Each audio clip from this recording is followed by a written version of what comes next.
Dan Wahyu 10 adalah tetap segar sampai hari ini. Walaupun sudah dikotbahkan 60 tahun yang lalu oleh Nabi kita, tapi tetap segar sampai hari ini. Dan sampai kapanpun. Haleluya. Inilah firman zaman ini.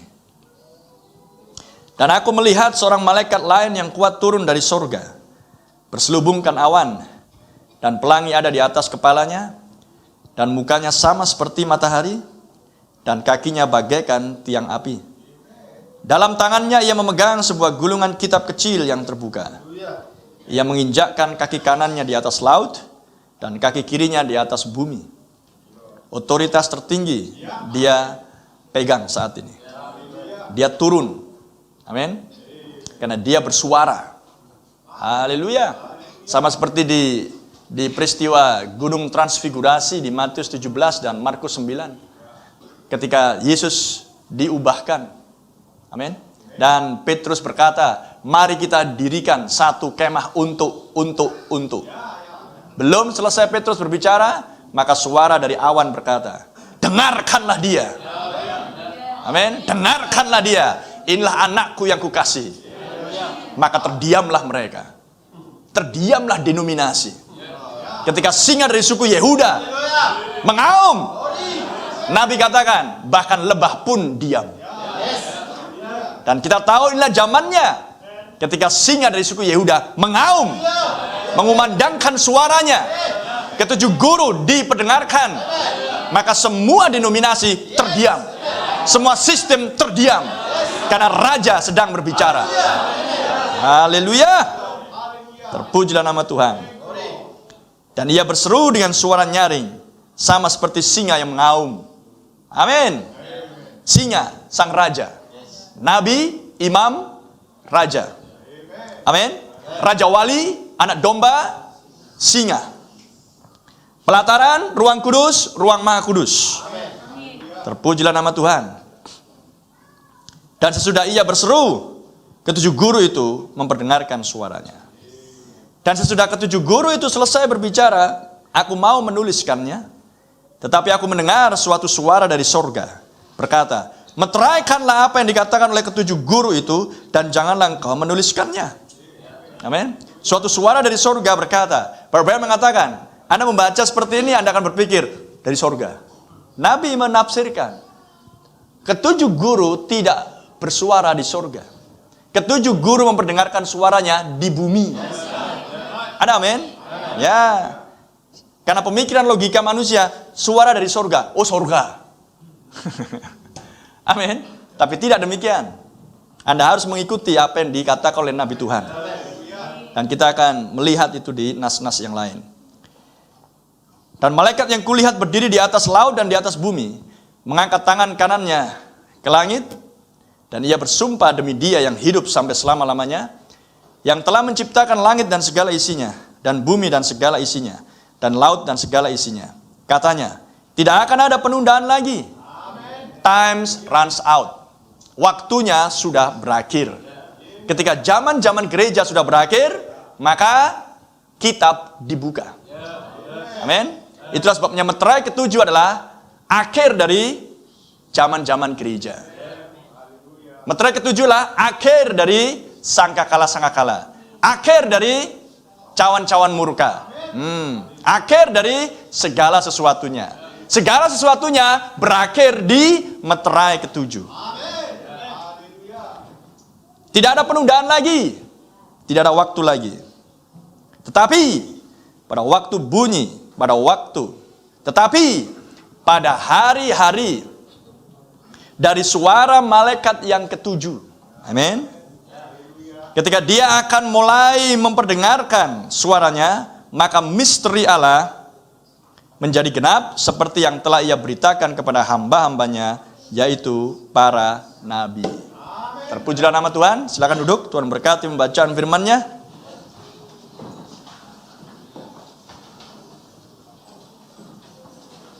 Haleluya. Dan ketika dia bersuara, maka semuanya diam.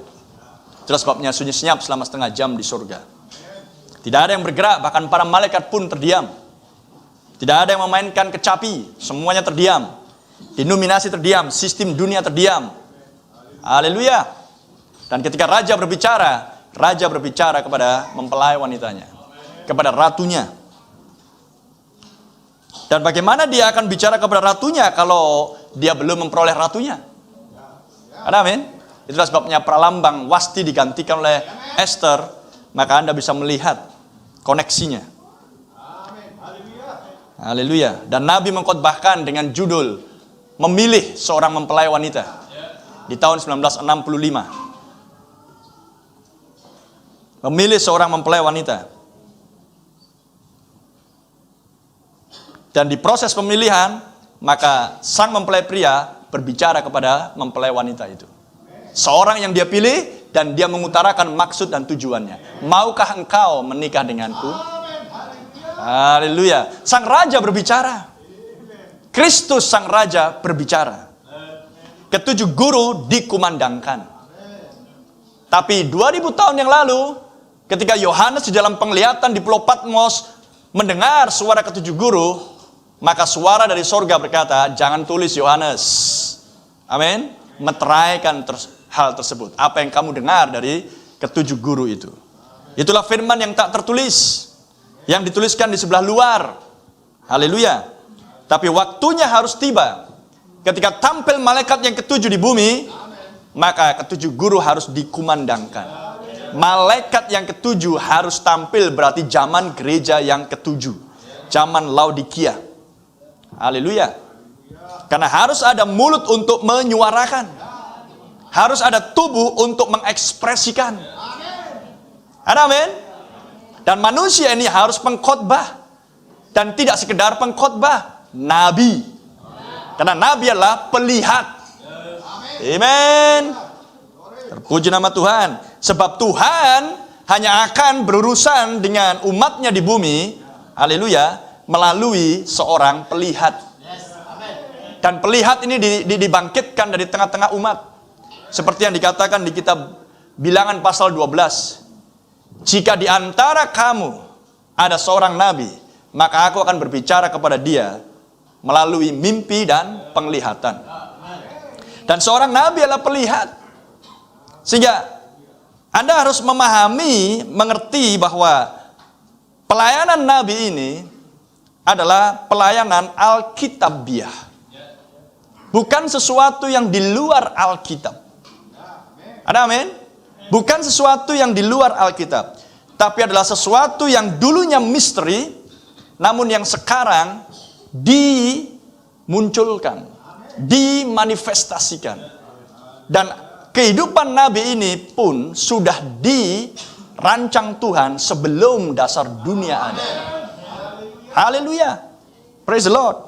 Ketika Anda membaca, pada mulanya Allah menciptakan langit dan bumi.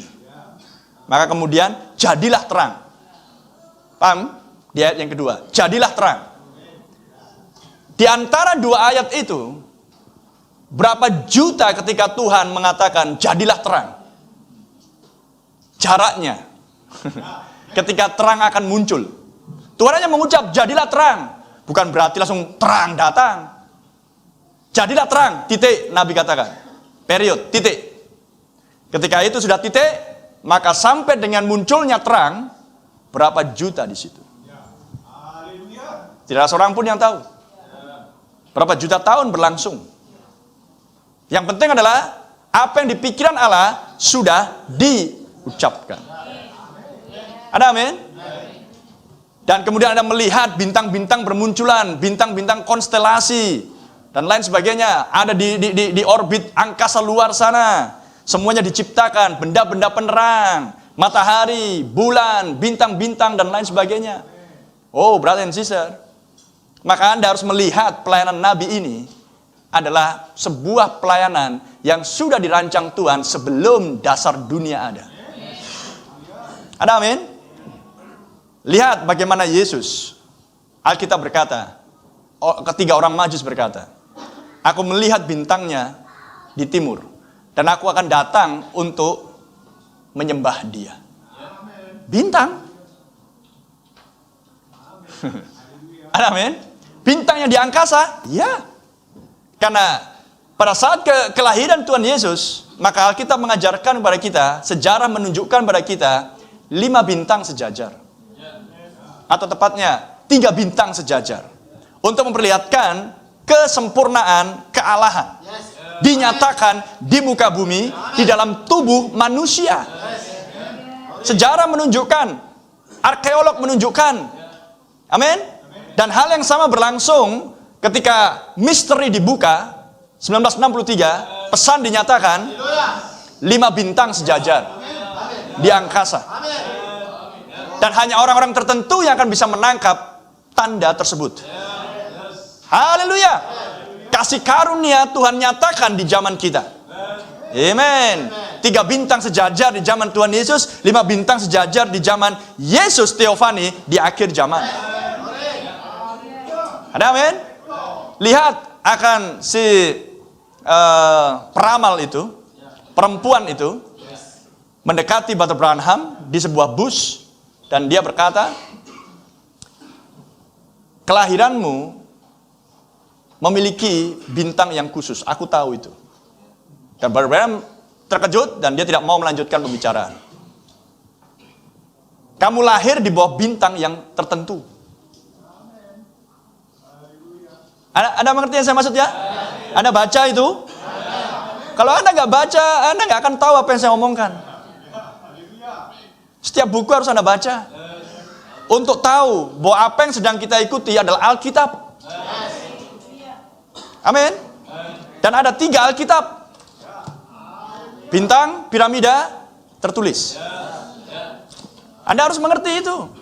Dan perempuan ini berkata, kamu dilahirkan di bawah bintang tertentu. Bintang tertentu.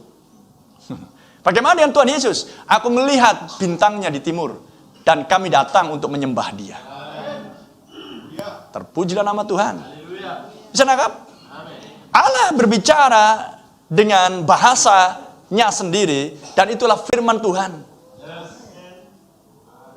Dan Brother Branham lahir di bawah bintang tertentu.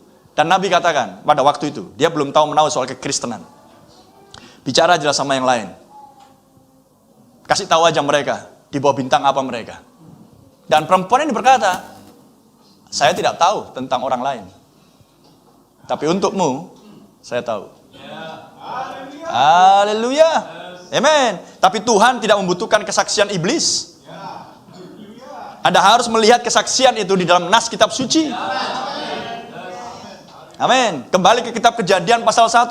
Ketika Anda tahu bahwa William Branham adalah seorang manusia yang dilahirkan di bawah bintang tertentu, seperti Tuhan Yesus dulunya. Amin. Seperti Musa dulunya, Nabi Exodus yang pertama, seperti Paulus dulunya. Brother, Anda harus kembali ke nas kitab suci. Anda harus kembali ke Alkitab. Anda harus kembali ke kitab Kejadian. Maka Anda akan tahu bahwa kita bukan sedang mengikuti manusia. Bahwa kita bukan sedang mengikuti pesan. Kita mengikuti Alkitab. Anda bagian dari Alkitab. Dan bahwa Anda bagian dari Alkitab untuk zaman ini, Anda harus menghidupi Alkitab dan menjadi Alkitab yang hidup. Ada amin? Sehingga Anda bukan pengikut Branham. Ini melampaui hal itu. Haleluya. Praise the Lord. Itu sebabnya Anda harus mengkhotbahkan dari Alkitab. Paham? Dan pesan adalah untuk menafsirkan isi Alkitab. Menyingkapkan misteri yang tersembunyi. Amin. Dan misteri yang tersembunyi yang disingkapkan Kristus melalui nabinya adalah untuk mempelai wanita. Ya, misteri dari suami hanya kepada istri. Terpujilah nama Tuhan. Praise the Lord. Sehingga Anda bisa melihat di sini, ini pelayanan adalah pelayanan yang spesial di akhir zaman. Amin. Haleluya. Dan Anda bisa melihat seperti yang saya katakan di hari Jumat kemarin. Ada beberapa penulis tentang biografi Brother Branham dan mereka punya konsepnya sendiri. Gak ada masalah dengan konsep itu. Sama seperti Matius, Markus, Lukas, dan Yohanes keempat Injil. Masing-masing melihat dari sisi yang berbeda. Amin.